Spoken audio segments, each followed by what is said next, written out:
Haryana today news channel में आप सभी का स्वागत करता हूं। दोस्तों, अभी हम बैठे हुए हैं महात्मा गांधी चौक पर करनाल में।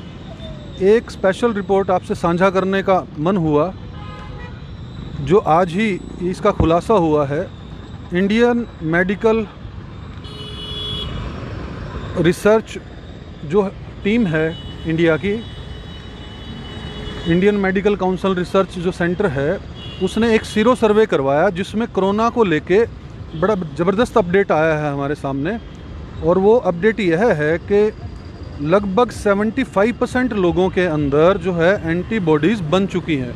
मतलब अगर हम एवरेज करेंगे तो देश का 1/3 जो व्यक्ति है उसकी एंटीबॉडीज़ जो हैं वो बन चुकी हैं।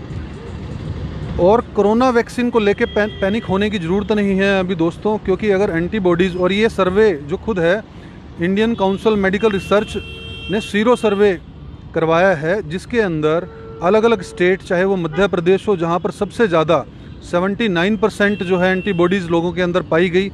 लगभग 30,000 लोगों पर ये अलग अलग जगह पर सर्वे किया, और जिसमें राजस्थान है, छत्तीसगढ़ है, जो रिमोट एरिया है जहाँ पर चांसेस कम हैं एंटीबॉडीज़ बनने के, उन स्टेट्स में जैसे राजस्थान हो गया, हरियाणा हो गया, अलग अलग जो हैं स्टेट ली गई हैं इसके अंदर।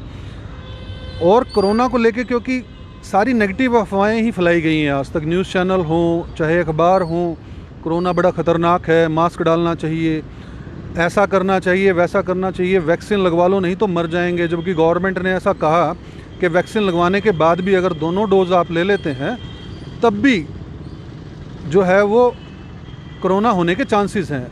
लेकिन ये बहुत बड़ी खुशखबरी की बात है, क्योंकि हम चाहते हैं कि पॉजिटिव न्यूज़ आप लोगों के बीच में आनी चाहिए। लगातार नेगेटिव न्यूज़ तो सभी न्यूज़ चैनल जो हैं वो बनाते रहते हैं, इसीलिए हमने ये प्लेस चुना।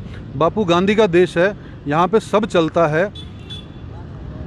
झूठ सच नहीं कहूँगा मैं, लेकिन कोरोना को लेके लोग काफ़ी डरे हुए थे। और अभी थर्ड लहर का पहले से ही हमारे साइंटिस्ट ने डिक्लेयर कर रखा है कि सितंबर में आ जाएगी, क्योंकि ये भगवान से कहीं ना कहीं ऊपर हो गए हैं हमारे साइंटिस्ट। इनको पहले पता रहता है कि कब कोरोना की दूसरी लहर आएगी, कब तीसरी।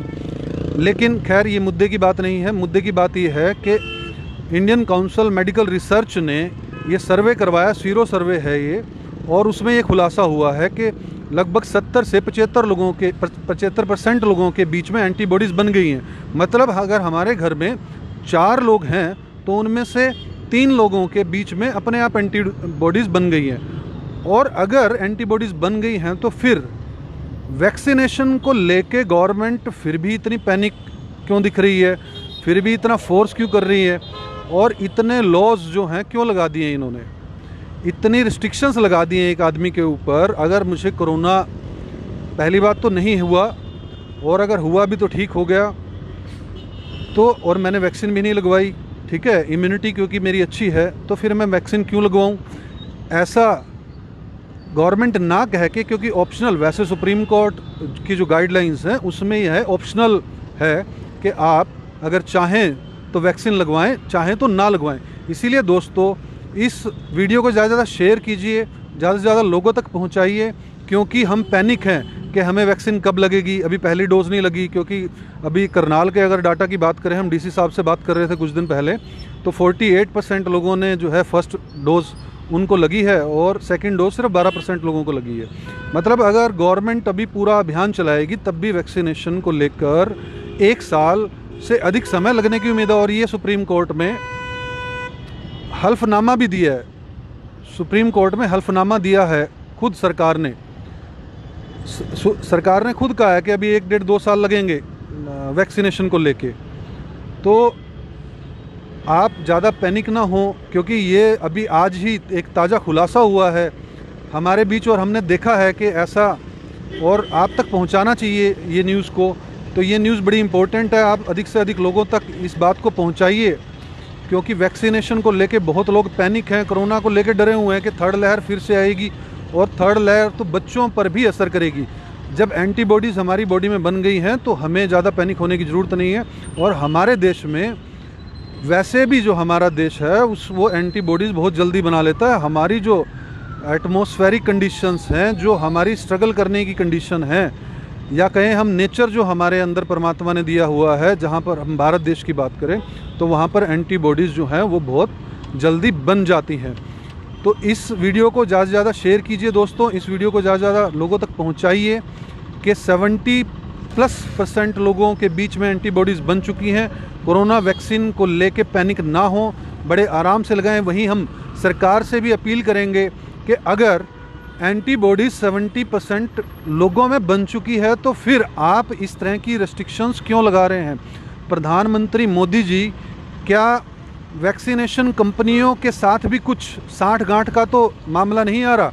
क्योंकि पेगासस, जासूसी और भी अगर हम बात करें तो कितने ऐसे केसेस जो खुलासा हो रहा है, चाहे वो अलग अलग अभी खुलासे हो रहे हैं कि भ्रष्टाचार व्याप्त है, तो वैक्सीन कंपनियों को बड़े कॉन्ट्रैक्ट भी अभी मिले हैं। तो कहीं ऐसा तो नहीं है कि भारत के देशों को, क्योंकि 140 करोड़ लोगों का यह देश है, तो उनको बकरा बनाने की जो है वो प्लान गवर्नमेंट कर रही है कि इनके ऊपर ट्राई करो कि इसके अच्छे इफ़ेक्ट्स आएंगे कि नेगेटिव इफ़ेक्ट्स आएंगे। क्योंकि हम इफ़ेक्ट और नॉट इफ़ेक्ट्स की तो बात ही नहीं कर रहे। वैसे तो डाटा बहुत अवेलेबल है जिसमें वैक्सीन लगने के बावजूद जो हैं वो बड़े साइड इफ़ेक्ट्स हुए हैं, लेकिन वो वैक्सीन कोई भी लगती है, चाहे पोलियो की वैक्सीन हो, उसमें भी होते ही हैं। तो दोस्तों, हम आपको यही कहना चाहेंगे कि वैक्सीन को लेके ज़्यादा पैनिक ना हो। एंटीबॉडीज़ जो हैं वो 75% लोगों को बन चुकी है और धीरे धीरे सभी लोगों में बन जाएगी, ठीक है। और सरकार से भी हम अपील करेंगे कि वो कृपा करके ये वैक्सीनेशन वाला जो झोल है इसको कम से कम करे और लोगों को ऑप्शनल दे। क्योंकि पासपोर्ट पे आप बाहर नहीं जाने देंगे, आप ट्रैवल नहीं करने देंगे, बसों में बैठने नहीं देंगे, रेलगाड़ियों में सफ़र नहीं करने देंगे, कल को कहेंगे कार में सफ़र नहीं करने देंगे। तो ये एक कहीं तानाशाही का, पूरा प्रॉपर एक तानाशाही का रवैया सरकार ना अपनाए, क्योंकि ये लोकतंत्र है। मात्र जो है 2-2.5 साल बचे हुए हैं आपकी सरकार के। पब्लिक का मूड है, कभी भी कुछ भी कर सकती है। हम ना सरकार के खिलाफ हैं ना फेवर में हैं, लेकिन हम जनता के फेवर में ज़रूर हैं। दोस्तों, इस वीडियो में इतना ही। मैं राजेश भारत, हरियाणा टुडे, करनाल।